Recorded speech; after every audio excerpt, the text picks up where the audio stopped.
US President Donald Trump confirmed that he does not rule out supplying Ukraine with Tomahawk cruise missiles. At the same time, he noted that he intends to discuss this issue first with Russia, a nation that has been a significant focus of international relations and geopolitical discussions. Trump, the former president of the United States, whose administration often engaged in complex diplomatic exchanges, suggested that he could have a phone conversation with Russian President Vladimir Putin. I can say, listen, if this war is not resolved, I will send them Tomahawks. At the same time, the US president assumes that his decision to transfer missiles to Ukraine would lead to even greater escalation of the situation. Tomahawk missiles are a new step in aggression. If this war is not resolved, I will send them Tomahawk missiles. This is an incredible, very powerful weapon. The US president also once again emphasized that Putin must end his aggression against Ukraine.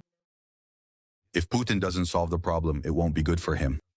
Russia has repeatedly stated that it is concerned about the prospect of these long-range missiles being supplied to Ukraine. Earlier, Ukrainian President Volodymyr Zelenskyy emphasized in an interview with Fox News that if Ukraine receives Tomahawk missiles from the US, strikes will be carried out exclusively against Russian military targets. We are talking exclusively about military targets. We have never, even with all the pain from losing our families, children, and soldiers, our people have never struck their civilians. This is a major difference between Ukraine and Russia. Zelenskyy noted that the Russians sell energy resources, receive money, and then invest it in the military sector. That is why these are military targets for Ukraine. It is important to reduce Russia's ability to continue this prolonged war. This is the only way to do it. Zelenskyy also stated that it is necessary to increase pressure on the Russian dictator Vladimir Putin. According to him, this can be done diplomatically or by exerting pressure on the battlefield. Donald Trump hinted that after Gaza, he plans to resolve the war in Ukraine. The American leader stated that it would be good to make a peace deal with Iran, but noted that before that, it is necessary to deal with Russia. That would be wonderful, wouldn't it? But first, we have to deal with Russia. If you don't mind, Steve, let's focus on Russia. We'll take care of it. According to political analyst Volodymyr Fesenko, the end of the war in the Middle East will directly affect the war in Ukraine, because the Russian-Ukrainian war is now tied to Trump's reputation, the political analyst believes. First of all, it's a precedent. In particular for Trump himself, it's a successful implementation of his plan. It affects Trump, it inspires him. If it worked in Israel, in the Gaza Strip, then why not try to do the same with the Russian-Ukrainian war now? Trump will deal with this war because he promised to end it. During a speech in King City, Donald Trump shared a story about how he first sent Steve Witkoff to Moscow to negotiate with the Russian dictator Vladimir Putin to discuss the war in Ukraine. Witkoff had no idea about Russia or Putin. He knew very little about politics. His meeting with Putin lasted 5 hours. I asked, "What the heck did you talk about for 5 whole hours?" He replied that they talked about interesting things and about the very reason they met in the first place. According to the American leader, he thought that resolving the war in Ukraine would be easy, much easier than what he did with Israel. The Kremlin also made a statement regarding the possibility of arranging a conversation between US President Donald Trump and the Russian dictator Vladimir Putin. According to Kremlin spokesman Dmitry Peskov, a phone conversation between the leaders of the two countries will take place as soon as an agreement is reached on this. So far, according to him, there is no clear agreement on such a conversation.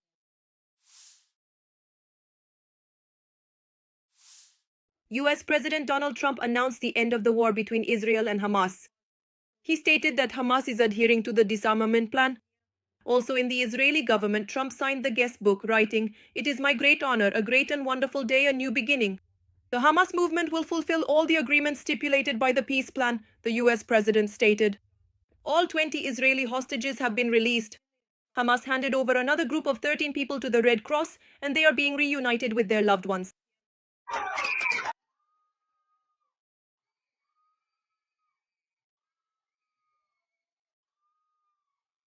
According to media reports, Hamas still has the bodies of 28 deceased hostages. They will likely also be handed over to Israel soon. Earlier, it was reported that, according to preliminary estimates, about 500,000 Palestinians have returned to their destroyed homes in the Gaza Strip after the ceasefire agreement between Israel and Hamas came into effect.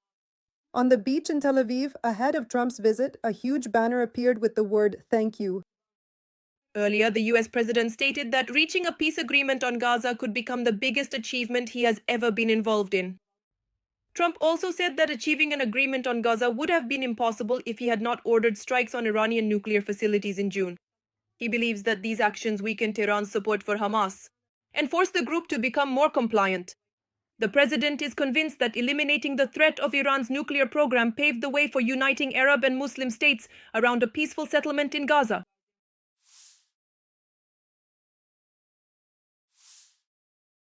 A clear signal. NATO is launching exercises starting October 13th to strengthen the alliance's readiness for nuclear deterrence. The Netherlands is serving as the main host country. This was reported by the alliance's press service. Approximately 70 aircraft from 14 allied countries and 2,000 personnel will take part in the exercises. The main base will be the Volkel Air Base in the Netherlands.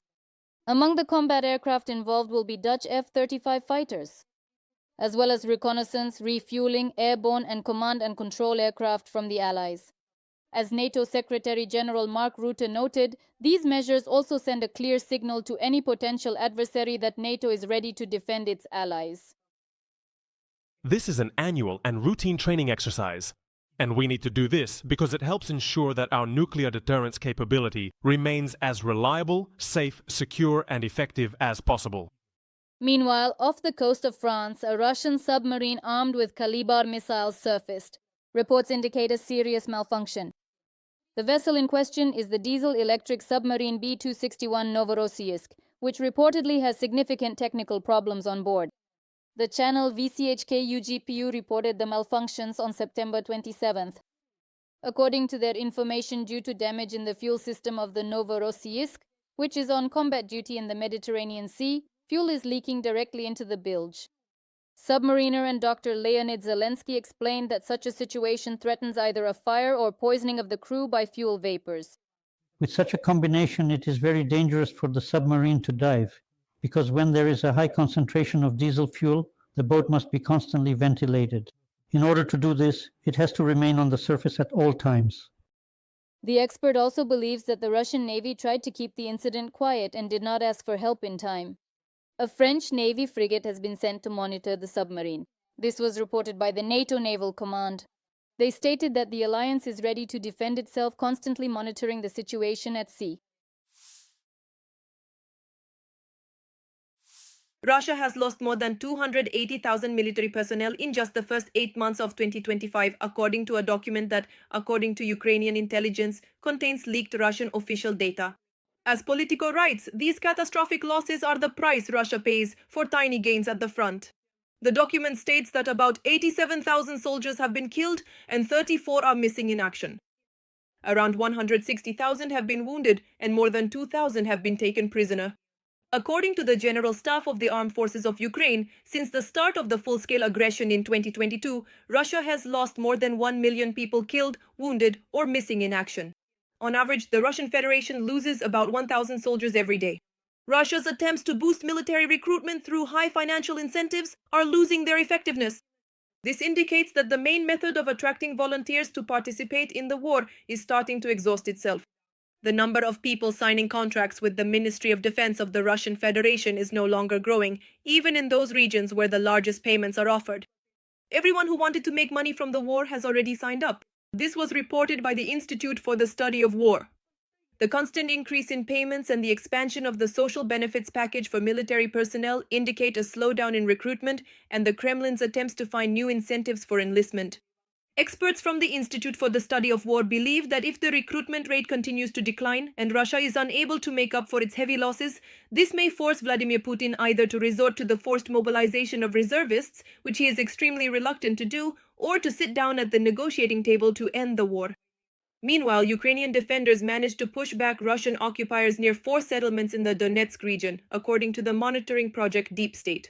In the Pokrovsk direction, Ukrainian defenders succeeded in destroying 2 artillery systems, 2 vehicles, 12 UAVs, and a relay antenna. as well as electronic warfare equipment. The Ukrainian armed forces also struck 4 UAV control points and 6 shelters for enemy personnel. The head of Chechnya, Ramzan Kadyrov, is being criticized by Z bloggers, and the Central Bank of Russia refuses to print Grozny on the banknote. And all this is because of a spat with Deputy and General Vladimir Shamanov. On September 25th, the deputy delivered a harsh critique of the bill initiated by the Chechen parliament to rename settlements in Chechnya, according to Novaya Gazeta Europe. Shamanov was particularly opposed to the intention of the Republican authorities to rename 3 stanitsas, Naor, Cernovodsk, and Shelkovskaya, which were once considered Russian strongholds in Chechnya. 7 days later, the head of Chechnya, Ramzan Kadyrov, responded to General Vladimir Shamanov. Speaking before Chechen teachers, Kadyrov called Shamanov a vile scoundrel. He stated that the Chechen authorities are not renaming all Chechen cities, although they could if they wanted to. The head of Chechnya cited Grozny as an example, saying that there were plans to rename it after his father, but he did not allow it. Z bloggers came to the defense of the Russian deputy. What right does Kadyrov even have to speculate on the topic of the special military operation? At the same time, Kadyrov got himself involved in yet another scandal. The head of Chechnya wanted to see Grozny on the 500-ruble banknote, but the central bank cancelled the vote for symbols on the bills dedicated to the North Caucasian Federal District. This vote sparked a lot of debate on the internet. The main rivalry unfolded between Mount Elbrus and Grozny city, which received the most votes. Ramzan Kadyrov offered 10 iPhone 17s for voting for the Grozny city complex on all 4 platforms at once. Some pro-military bloggers claimed that votes for Grozny city were being artificially inflated and began campaigning for Elbrus instead. As a result, the bank decided to cancel the vote. This decision outraged Chechnya's Minister for National Policy, Akhmet Dudayev. We can see that many people are dissatisfied with the level of participation of residents of the Chechen Republic, with the pace of their involvement, and with the dynamics of our lead. The increase in the number of votes in the Grozny network. As a result, the Bank of Russia promised to hold a new vote, but the dates will be announced later.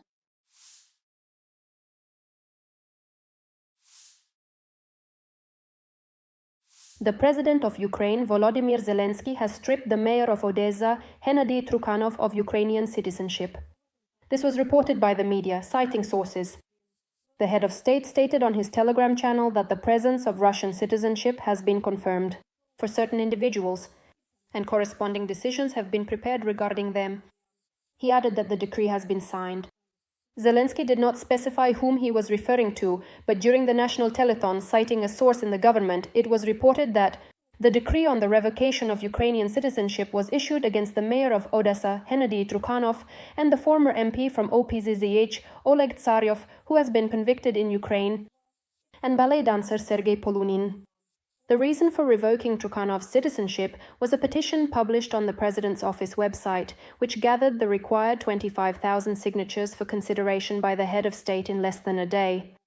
The author of the petition claims that open sources have repeatedly reported that Trukhanov holds a Russian passport and tax identification number, which is against the constitution of Ukraine. Trukhanov himself denies having a Russian Federation passport and called the decision to strip him of Ukrainian citizenship a falsification. In a comment to Suspilne, he stated that he would file a lawsuit in court. If his citizenship is revoked, Trukhanov will automatically cease to be the mayor of Odessa. It is still unknown who will take his position. According to Unian, there are 2 possible scenarios for how events might unfold. According to the first scenario, the position of acting mayor could be taken by the secretary of the Odessa City Council, Ihor Koval. In the second scenario, a city military administration would be established, headed by Oleksiy Kimchenko, the deputy of the Odessa Regional Administration under Ole Kiper. The publication Dumska, citing sources, reports that a city military administration will be established in Odessa. Its head, preliminarily, will be the current head of the Dnipropetrovsk Regional Military Administration, Serhiy Vaisak. Donald Trump recently stated that Turkish President Recep Tayyip Erdogan could potentially help to resolve Russia's ongoing war against Ukraine. He is respected both in Ukraine and in Russia. He is my friend. You understand why I get along with the strong, not the weak. President Erdogan took part in the signing ceremony of the Gaza Agreement. Before the ceremony, he was greeted by US President Donald Trump at the International Exhibition Center. Erdogan spoke with Trump and then took a photo with him. Let us recall that the Turkish leader has stated that Crimea should return to Ukraine in accordance with international law. It has also become known that on October 17th, Donald Trump and Volodymyr Zelenskyy will hold a meeting at the White House. The meeting was confirmed by the American leader himself while speaking with a journalist. Will you be receiving Zelenskyy on Friday? I think so. Axios, citing sources, reports that the leaders will discuss what weapons should be provided to Kyiv, including the possibility of supplying Tomahawk missiles, which would radically change the situation. An Axios source explained that there are certain issues that cannot be discussed over the phone. The publication also notes that long-range missiles would allow Ukraine to target remote areas of mainland Russia, including Moscow. Preliminarily, Zelenskyy is expected to arrive in the US on Thursday. The meeting with Trump will take place the following day. It should also be noted that on the last weekend, October 11th and 12th, the leaders of the two countries had 2 consecutive phone conversations. It is known that the parties discussed the possible transfer of Tomahawk missiles, Patriot air defense systems, as well as assistance to Ukraine in restoring its energy sector. The Federal Security Service of Russia has opened a case against businessman Mikhail Khodorkovsky and members of the Anti-War Committee of Russia for violent seizure of power and the creation of a terrorist organization. According to a statement from the FSB Public Relations Center, the grounds for the charges were the declaration of the Anti-War Committee of Russia adopted in 2023, as well as the creation of a platform for Russian democratic forces in the Parliamentary Assembly of the Council of Europe. In the opinion of the security service, Khodorkovsky presents this as an alternative to the authorities of the Russian Federation to Western countries. In addition, the Federal Security Service believes that the founders of the Anti-War Committee are allegedly financing organizations recognized as terrorist by the aggressor country, Ukrainian nationalist units, and are allegedly recruiting militants to seize power in Russia by force. A case under Articles on violent seizure of power and organizing a terrorist community has been opened against Khodorkovsky and another 22 people.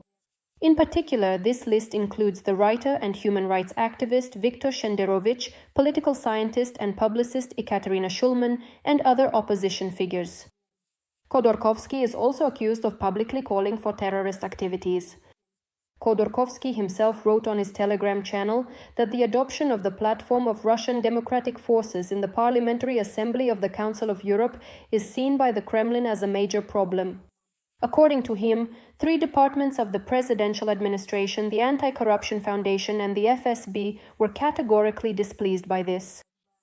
It should be noted that the Anti-War Committee of Russia considers Putin's regime a dictatorship and has repeatedly drawn attention to the illegitimacy of the new terms of the Russian dictator and the falsification of elections. Members of the organization state that one of their goals is a change of power in Russia, but they deny accusations of terrorism.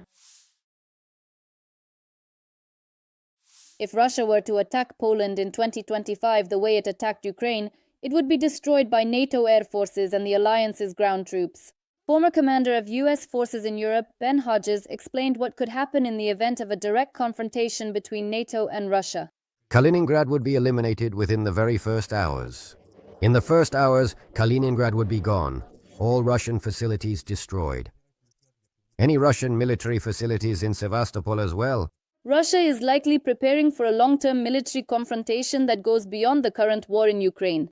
The Kremlin intends to sharply increase production of the latest T-90M tanks, creating a long-term threat to NATO. This is reported by the Institute for the Study of War. According to documents obtained by analysts, Russia's Uralvagonzavod intends to reach peak tank production starting in 2027. The plans are striking. The peak is in 2028, with the production of 428 T-90M and T-90M2 tanks. The overall plan for 2027 to 2029 is to produce 1,118 new and modernized tanks. Analysts at the Institute for the Study of War note that these ambitious plans coincide with the current situation on the battlefield in Ukraine. There has been a noticeable decrease in the use of Russian tanks compared to 2023 to 2024. According to international security expert Taras Shevchenko, the Kremlin is using its experience of aggression against Ukraine to prepare for a possible attack on NATO. Currently, NATO's eastern flank and the North Atlantic Alliance as a whole are going through all the same phases of preparation for Russian aggression that Ukraine once went through. After this preparatory phase comes the stage of active hybrid operations, which we saw in February 2014 in Crimea. First comes propaganda and provocations, then a hybrid operation followed by ground actions. The expert believes that the threat of a full-scale war for the North Atlantic Alliance from Russia is more than real. Russian tourists in Egypt have been deprived of free strong alcohol, forbidden from going on excursions, and not allowed to leave their hotels, according to the Telegram channel Shot. This so-called lockdown happened because of the summit on Gaza. The channel's authors believe that 2 days of vacation for Russians were lost in the hotels of Sharm el-Sheikh. Today is October 11th, and look, we have these big planes flying today. Summit. Guides warned tourists that it was not advisable to leave the hotels during the days of the summit. At the entrance, soldiers and police officers were on duty. Boat trips were also banned. The entire coastline was patrolled by military boats. Excursions to the old town of Sharm el-Sheikh are prohibited. Many guides refuse to refund money for trips and instead offer tourists to reschedule for dates after the summit or give discounts on longer excursions.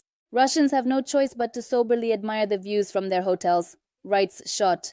Meanwhile, Russians are not welcome at resorts in France, Italy and Greece, which have become popular among Russian tourists. European countries have decided to tighten entry requirements for Russians traveling to Europe. In particular, Germany wants to push for stricter visa regulations for Russians in the Schengen area. The document prepared by Berlin as part of the development of the new 19th sanctions package contains a demand for the European Commission to fully implement the 2022 recommendations. The Czech Republic has already banned entry to Russian diplomats and holders of service passports who do not have accreditation in the country. This was announced on social network X on Tuesday, September 30th by Czech Foreign Minister Jan Lipavsky. He added that the Prague government supported his initiative. The ban will apply at international airports. In addition, as of September 30th, all Czech visa centers in Russia have been closed. This follows from a statement posted on the website of their operating company. It states that the last day for accepting documents at regional Czech visa centers was September 26th and at the Moscow center September 29th. Kazakhstan's President Kassym-Jomart Tokayev has announced changes to 40 articles of the Republic's constitution. He made this statement during the first meeting of the Working Group on Parliamentary Reform. Earlier, the Kazakh leader proposed moving to a unicameral parliament. According to him, such a transition fully aligns with international trends, and a similar parliamentary system has been adopted by 2/3 of the world's countries. However, as the president of Kazakhstan stated, such an important step should only be taken through broad public discussion. Tokayev noted that amendments to the constitution should primarily be made within the framework of parliamentary reform. The changes will affect about 40 articles of the Basic Law. After that, it will be necessary to bring at least 10 constitutional laws and more than 50 codes and laws into compliance. This process, in essence, is comparable to adopting a new constitution. According to Tokayev, the main goal of the reform is to carry out a profound transformation of the entire representative branch of power.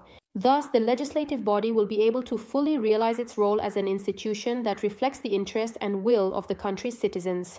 In August, the Kazakh president stated that there is no longer a family clan system in power in Kazakhstan.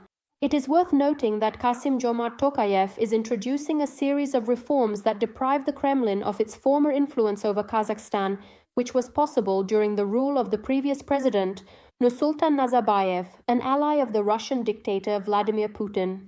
In particular, in the current version of the Kazakh constitution, Tokayev has limited presidential powers to a single term, which means that Nazarbayev will not be able to run for president again.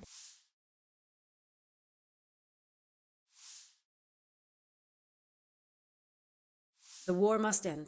At the opening of another Ramstein meeting in Brussels, Pentagon Chief Pete Hegseth made a number of tough statements regarding the Russian-Ukrainian war and announced a significant expansion of international support for Ukraine.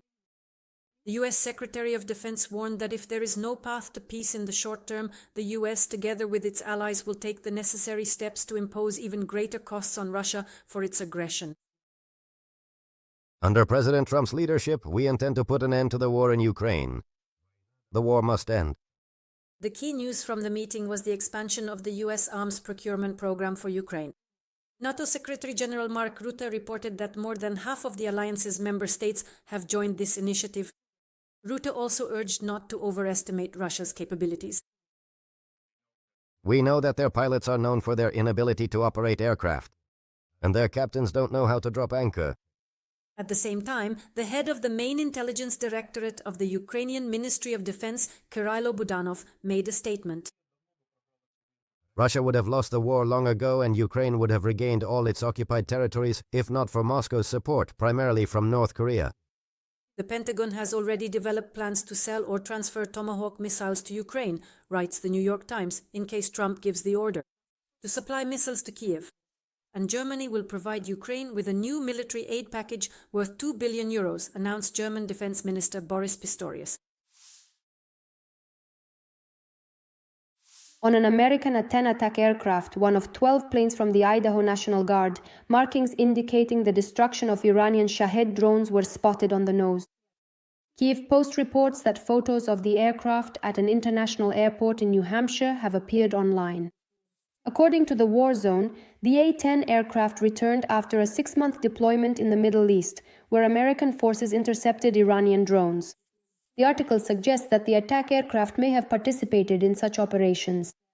In January of last year, the commander-in-chief of the Ukrainian Armed Forces, Oleksandr Syrsky, stated in an interview that for successful counterattacks, the defense forces need American A-10 attack aircraft. The aircraft can be used to destroy drones, as its endurance and maneuverability make it ideal for combating strike UAVs, particularly the Iranian Shahed and Russian Geran-2.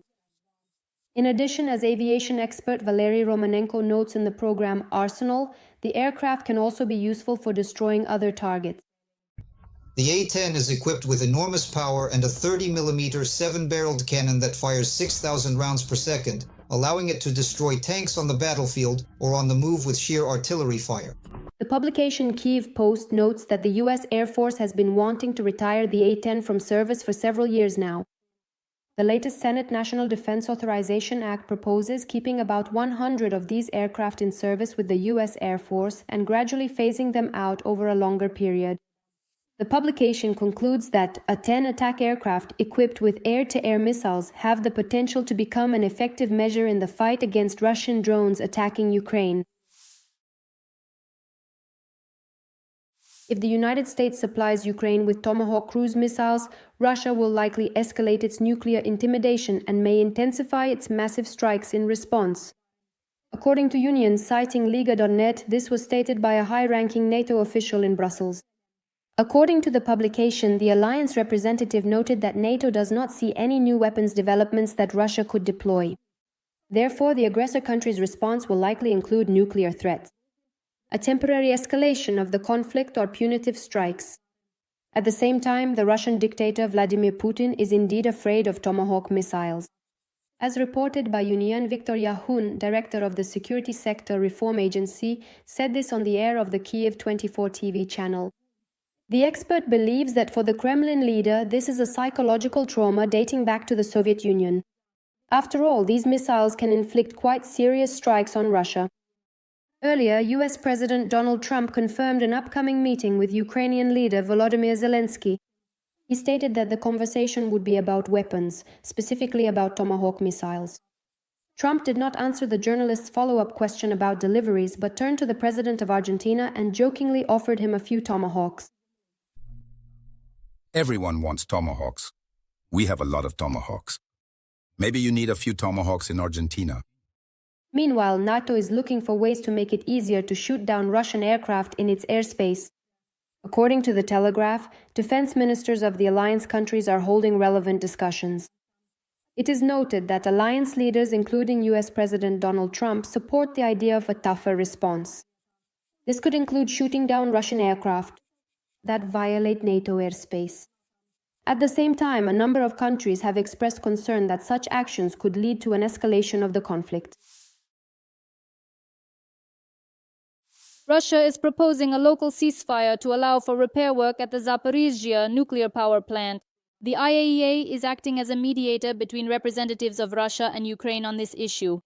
Restoration work on the external power supply to the occupied Zaporizhzhia nuclear power plant, which has been operating on emergency diesel generators for 3 weeks, may begin by the end of this week. This was stated by Russia's permanent representative to international organizations in Vienna, Mikhail Ulyanov, according to the Moscow Times. According to the Russian representative, it is necessary to restore 2 damaged power lines, the Dniprovska and the Ferroloy lines. As is known, on September 23rd, the Zaporizhzhia nuclear power plant lost its external power supply when the high-voltage Dniprovska transmission line was disconnected. Ukrainian President Volodymyr Zelenskyy stated that the cause of this was shelling by the Russian Federation. Putin is losing control of the situation and may agree to a ceasefire. He is likely trying to push through some formula for a temporary ceasefire on terms favorable to Russia in order to stabilize the situation and then resume aggression when circumstances allow. This is stated in a publication on the website of the Washington Center for European Policy Analysis. The author of the publication, whose name is not disclosed to protect them from political persecution, claims that among Russian opposition figures there is an expectation of a pause in the war in the near future. In their opinion, the Russian Federation's summer offensive at the front was the Kremlin's last decisive attempt to achieve strategic success. Its failure may force Putin to agree to a ceasefire in the near future. Notably, calls for a truce came from Russia on the eve of Ukrainian President Volodymyr Zelensky's visit to the White House, where he intends to ask the American president for Tomahawk missiles. President Zelenskyy also reported successes by the Ukrainian armed forces near Orikhiv in the Zaporizhzhia region. There has been an advance of more than 3 kilometers. The head of the foreign ministry of the aggressor country Russia, Sergei Lavrov, stated that rumors about the poisoning of former Syrian dictator Bashar Assad allegedly do not correspond to reality. Earlier, the media reported that in September, Assad was urgently taken to the hospital after a possible poisoning attempt. The head of the Russian foreign ministry said that the former Syrian dictator has no problems in Moscow and that no poisoning took place. Lavrov added that the Kremlin granted asylum to Assad and his family purely for humanitarian reasons. Sergei Lavrov also commented on the absence of Moscow's representatives at the summit in Egypt, which was dedicated to concluding a peace agreement on the Gaza Strip. According to him, Russia was not invited. He said that the invitation was sent by the summit organizers. The leadership of Egypt, which coordinated its actions with other Arab initiators, but primarily with the United States. It should be noted that this is the first statement by the head of the foreign ministry of the aggressor country after a long absence from the public sphere. The Telegram channel Kremlin Tabakerka previously reported that the Russian dictator Vladimir Putin was allegedly advised to arrest Lavrov for treason. According to the channel's sources, at the very least he faces dismissal. In particular, Lavrov is allegedly accused of committing treason and of hindering the establishment of Russian-American relations. The possible resignation of the foreign minister may be connected to the transfer of power in the Kremlin. According to the Telegram channel General SVR Dmitry Patrushev, who currently serves as Deputy Prime Minister of the Russian Federation, is allegedly the successor for the post of President of Russia. The channel reports that the final stage of the power transition is already near. The new president of Syria, Ahmed Asharah, has arrived in Moscow for talks with Putin, where he intends to raise the issue of extraditing Bashar al-Assad. Footage has appeared online showing the empty streets of Moscow as the Syrian president's motorcade drives through. Reuters, citing a source, reports that the new president of Syria intends to demand that the Russian Federation hand over Bashar al-Assad for trial on charges of alleged crimes against humanity committed against Syrians. Additionally, according to the agency's interlocutor, the Syrian president plans to hold talks with Putin regarding the continued presence of the Russian naval base in Tartus and the Russian air base in Khmeimim. The Russian dictator, whose army bombed Aleppo, made a statement during a meeting with the Syrian leader. Throughout all these decades, we have always been guided solely by the interests of the Syrian people.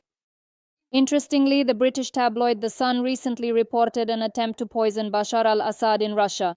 According to the publication, the former president was urgently taken to the hospital after a probable assassination attempt. The Syrian Observatory for Human Rights stated that Assad was discharged from a hospital on the outskirts of Moscow on September 30th. They claim that the former Syrian dictator was poisoned in order to disgrace the Russian government and accuse it of being complicit in his death. Against the backdrop of this news, the foreign minister of the aggressor country Russia, Sergei Lavrov, stated that the rumors about the poisoning of former Syrian dictator Bashar Assad are not true. Lavrov said that the Kremlin granted asylum to Assad and his family purely for humanitarian reasons. Let us recall that on November 28, 2024, opposition forces in Syria launched a large-scale offensive, capturing city after city. As a result, Bashar Assad's regime collapsed, and the dictator himself hastily fled from Damascus to Russia on the night of December 8. The new president of Syria, Ahmed Ashara, was the leader of a rebel group that, together with other armed factions, captured Damascus in December 2024 and overthrew Bashar Assad's regime.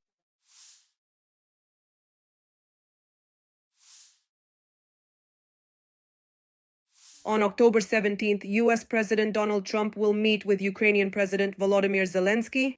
On the eve of the meeting, Trump stated that Ukraine is planning to launch an offensive. We will talk to him about the war. And we will discuss the fact that, as I understand it, they want to go on the offensive. I will make a decision about this. But they would like to start an offensive. You know that. And we will have to make a decision. Trump also once again called on the president of the Russian Federation, Vladimir Putin, to stop killing Ukrainians and his own Russian people. According to him, Russia has lost 1.5 million people in the war, mostly soldiers. Earlier, Ukraine's ambassador to the US, Olga Stefanishina, said that the leaders would discuss Kyiv's request for the supply of Tomahawk missiles and other weapons, as well as strengthening Ukrainian air defense, energy resilience, and expanding cooperation in drone production. The Telegraph reports that the US president is working on creating a Ukraine Victory Fund, which will be financed by new tariffs on China. According to media reports, Trump instructed Treasury Secretary Scott Bessent to discuss this plan with his European counterparts ahead of Ukrainian President Volodymyr Zelensky's visit to Washington. As Bessent stated, Trump instructed the ambassador and me to inform our European allies that we support the idea of introducing this. Call it whatever you want. Tariffs on Russian oil for China or Ukraine victory tariffs on China. But our Ukrainian and European allies must be ready to join in. We will respond if our European partners stand with us. The plan is designed to exert maximum economic pressure on Putin, whose war machine depends on support from China, in order to force him to come to the negotiating table. Meanwhile, Donald Trump stated that the Prime Minister of India assured him that his country would no longer buy Russian oil. The Senate supports the idea of granting US President Donald Trump the authority to impose 500% tariffs on China for purchasing Russian oil. This was stated by US Treasury Secretary Scott Bessent. The secretary noted that despite Beijing's statements about wanting to maintain peace worldwide, China's purchase of Russian oil is fueling the Russian war machine. China purchases 60% of Russian energy resources. They buy 90% of Iran's. Soon, we will publish photographs provided to us by the Ukrainian government, which show that a significant portion of Ukrainian drones are made up of Chinese components. Earlier, US President Donald Trump stated that the United States may halt trade with China in certain areas. Soon after, Donald Trump stated that the United States is currently in a trade war with China. We're already in it. Without our tariffs, we wouldn't have any defense. This was how the American leader responded to a question about the possibility of a long-term trade war with China if no agreements are reached at the upcoming meeting with Chinese President Xi Jinping.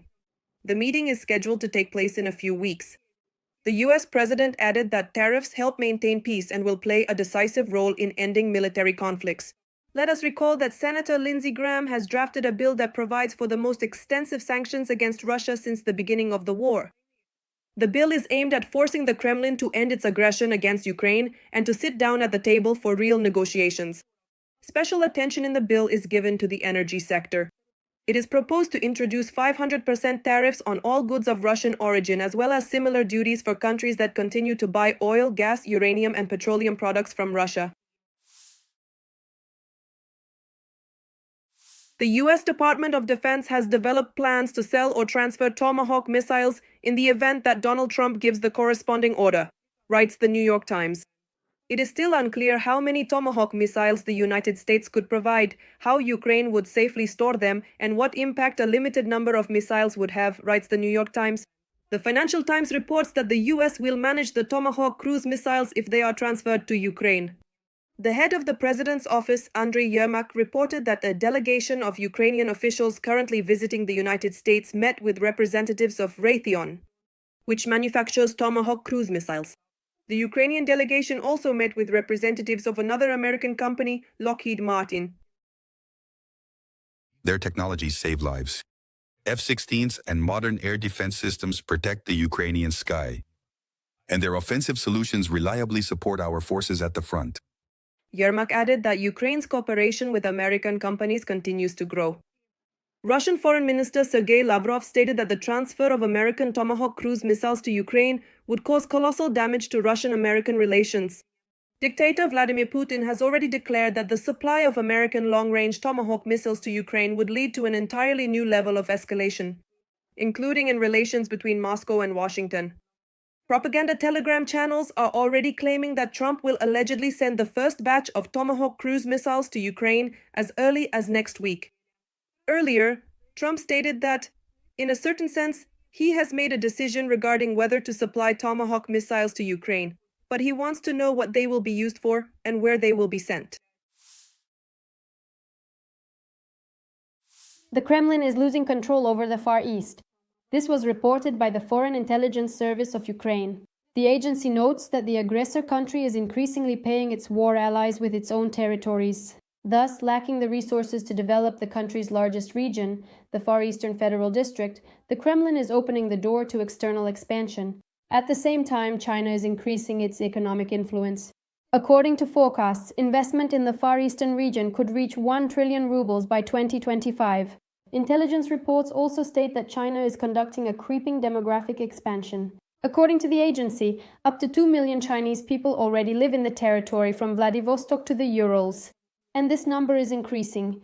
Meanwhile, according to foreign intelligence, North Korea is carrying out a labor expansion. Over the past year, more than 15,000 North Korean workers have arrived in the Far East, and unofficially, the number may be as high as 50,000. The agency concludes that all of this could create a conflict of interest between the partners.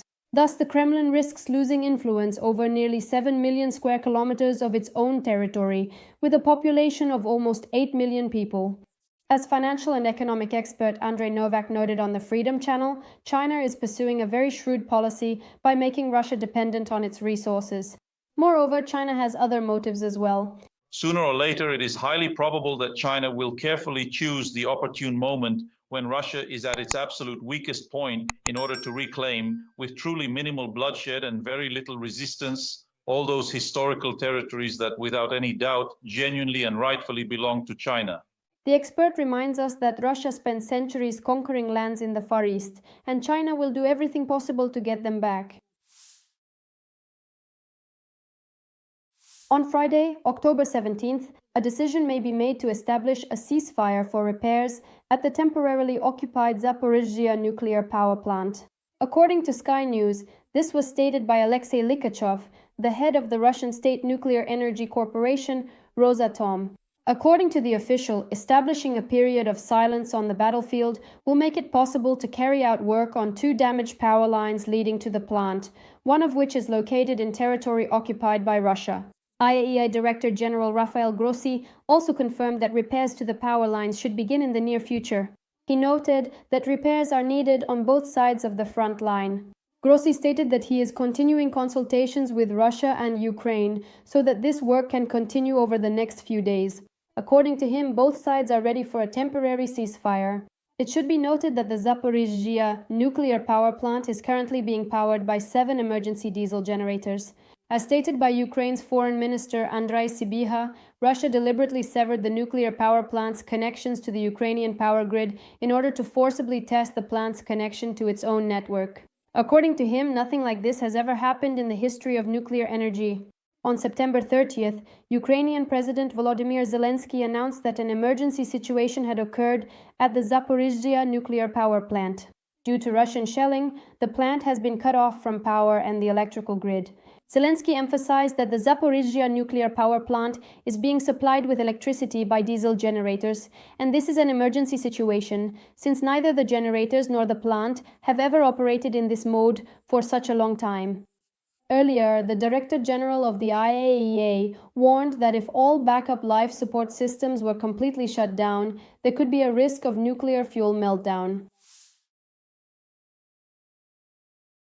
Hundreds of people were evacuated from the Crocus Expo exhibition center on the border of Moscow and the region. According to media reports, many people ended up outside without outerwear.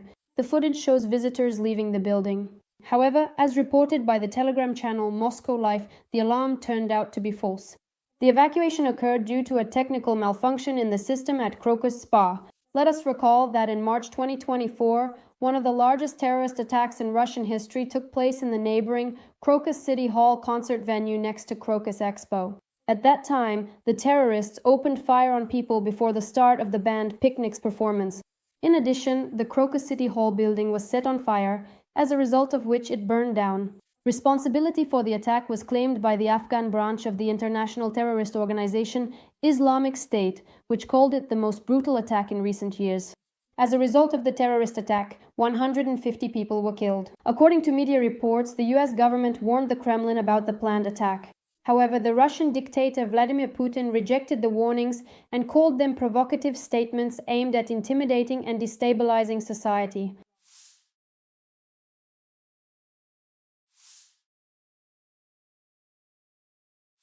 Veterans of the so-called special military operation criticized the authorities of the Russian Federation at a gathering in Siberia.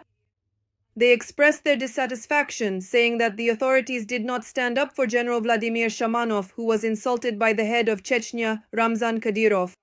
How can young people even look at our government after this? How are they supposed to judge our government? How are they supposed to follow it, when first they themselves hand out awards, and then the head of one of the republics can just put him down, say that he's an enemy, a murderer, and a maniac? The Russian Federation's military added that they took the insult against Shamanov personally. Here we are promoting patriotism, love for the motherland, respect for veterans, especially for heroes of the Russian Federation. But in reality, people see the reaction too. It's absolutely zero. We talked about it, insulted the heroes of Russia, and forgot about it. Another target of criticism was propagandist Vladimir Solovyov, who was criticized for his verbal attack on Zid bloggers Pozniakov and Alex Parker. Why is it that this person, for example, I stopped watching his program several years ago, why does he still continue to broadcast on the country's main channel? Let us recall that earlier in a published video, Solovyov revealed the location of the secret Rubicon drone unit base in the Russian army. Analyst Alexei Rykov notes that such statements are a frightening signal for the Russian authorities. Because this is when the infighting begins, like in a jar, when they're ready to tear each other apart. Some because they see that there's still injustice all around, and others because they're afraid they'll be hanged, and these ones know how to fight, while those need to hold on to power. As Reuters reported in September, citing sources close to the Kremlin, Vladimir Putin views the return of participants in the war in Ukraine as a potential risk that he wants to carefully manage in order to avoid destabilizing society and the political system he has created. US President Donald Trump held a phone conversation with Russian dictator Vladimir Putin and announced a new meeting. According to him, they discussed the prospects for ending the war in Ukraine. The American leader said that the conversation with Putin was very productive and marked a major step forward. As a result of the conversation, the leaders of the two countries agreed that their representatives would meet next week. The United States will be represented at the meeting by Secretary of State Marco Rubio. Marco Rubio will meet with his Russian counterpart, who, as you know, is Lavrov, and this will happen quite soon. Trump added that after this, he will meet with Putin in Budapest to try to put an end to the war. According to him, the meeting could take place within 2 weeks. Donald Trump reminded that on October 17th, he plans to meet with the President of Ukraine, Volodymyr Zelenskyy, in the Oval Office. There, among other things, they will discuss the conversation with Putin. The US President also said that during the conversation with Putin, the topic of providing Ukraine with Tomahawk missiles was discussed. Answering a journalist's question, he noted that Putin tried to dissuade him from making the deliveries. At the same time, Trump did not say whether Ukraine would receive the missiles. I said, Putin, you don't mind if I hand over a few thousand Tomahawk missiles to your opponents, do you? He didn't really like that idea. He didn't like it. Trump also believes that a meeting between Ukrainian President Volodymyr Zelenskyy and Russian dictator Vladimir Putin could take place. White House Press Secretary Caroline Leavitt announced this at a briefing. As is known, Ukrainian President Volodymyr Zelenskyy has already arrived in Washington at the invitation of the US President. According to the schedule of the American president, the talks will take place over lunch in an informal setting and will be closed to the press. Germany has demanded that Hungary arrest dictator Vladimir Putin if he comes to a meeting with the US president. Berlin reminded Budapest of its obligations to the International Criminal Court. Hungary had previously announced its withdrawal from the jurisdiction of the ICC, but this decision will only formally take effect in 2026, so the warrant is still valid. However, Budapest refused to arrest the Kremlin ruler Putin, as stated by Hungarian Foreign Minister Péter Szijjártó. We are respectfully awaiting President Vladimir Putin, of course. We will ensure he has the opportunity to enter Hungary, hold successful negotiations here, and then return home. No coordination with anyone is necessary. The Hungarian foreign minister has also already announced the start of preparations for a meeting between Trump and Putin. And Hungary's pro-Russian Prime Minister Viktor Orbán was quick to call Putin.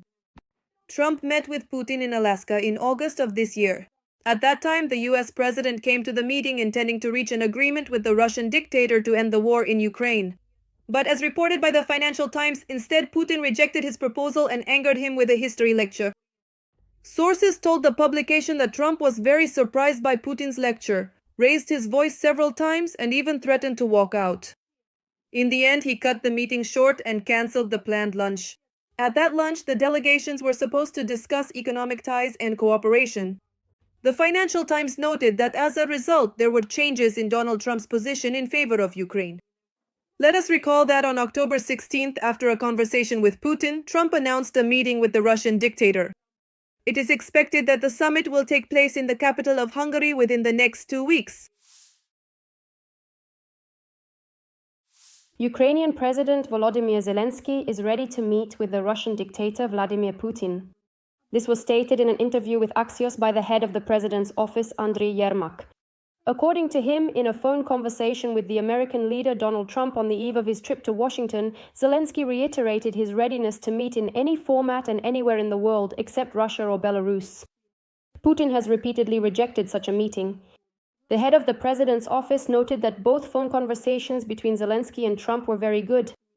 According to Yermak, the presidents understand each other, and the fact that they agreed on a meeting so quickly is evidence of friendship and partnership. Meanwhile, Hungarian Prime Minister Viktor Orbán has already given instructions to prepare a summit between Donald Trump and Vladimir Putin, which will take place in Budapest. He said that on the evening of October 16th he spoke with Trump by phone, and on October 17th he intends to speak with Putin. Orbán believes that, apart from Budapest, there is no other place in Europe suitable for such a summit. According to the Hungarian Prime Minister, the meeting between Putin and Trump could take place a week after the meeting of the Russian and US foreign ministers, which is scheduled for next week. According to The Telegraph, the upcoming meeting between the American and Russian leaders in Budapest has sparked a wave of outrage in Europe. The article states that for Brussels, this is a humiliation, while for Hungarian Prime Minister Viktor Orbán, it is a political triumph. According to The Telegraph, European diplomats are already calling the summit a blow to the European Union. After all, the negotiations between the US and Russia will take place in a country that has repeatedly blocked support for Ukraine and maintains close ties with the Kremlin. On the night of October 17th, a series of powerful explosions occurred in occupied Crimea. According to the Telegram channel Crimean Wind, drones attacked an oil depot in the village of Vardiesky, resulting in a large-scale fire breaking out there. There are also preliminary reports of a hit on an ammunition depot. According to the channel, the attacked oil depot belongs to a network of gas stations, which could lead to an even greater shortage of gasoline and diesel fuel in occupied Crimea. Crimean Wind reports that many ambulances arrived from Simferopol to the village of Hvardieska. Explosions also occurred in Saki and Novofedorivka, and in Yevpatoria, classes in schools were cancelled. The occupation authorities reported damage to several electrical substations in the temporarily occupied territory of Crimea.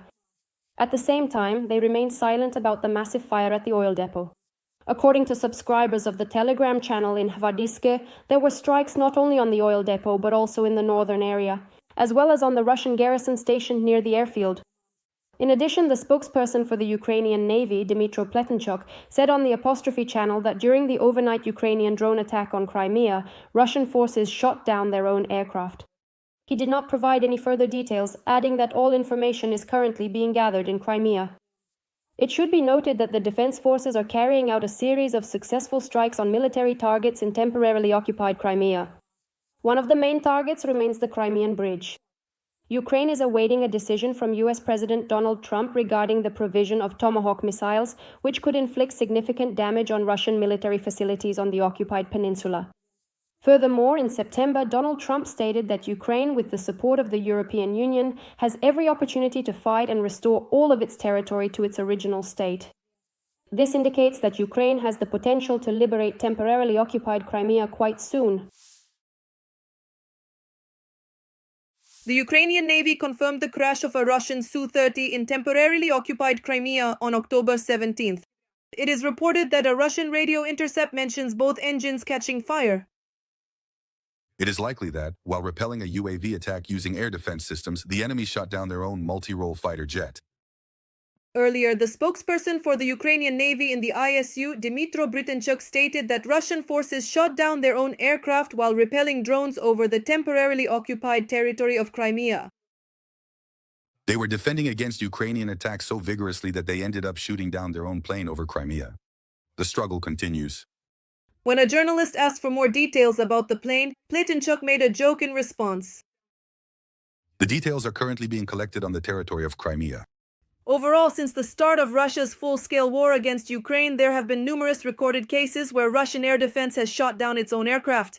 In the first weeks of the aggression, Russia lost up to 6 aircraft to its own air defense missile systems. In 2023 to 2024, there were recorded cases where Russian air defense shot down its own missiles and drones. As previously reported on the night of October 17th, a series of powerful explosions occurred in temporarily occupied Crimea. Monitoring public channels reported that there were hits on Russian occupiers' facilities. According to the Crimean Wind Channel, UAVs attacked the village of Gvardeskoye at night. As a result of the strikes, an oil depot is on fire. A thick column of smoke can be seen even in Simferopol. It is reported that 2 fuel tanks are already burning.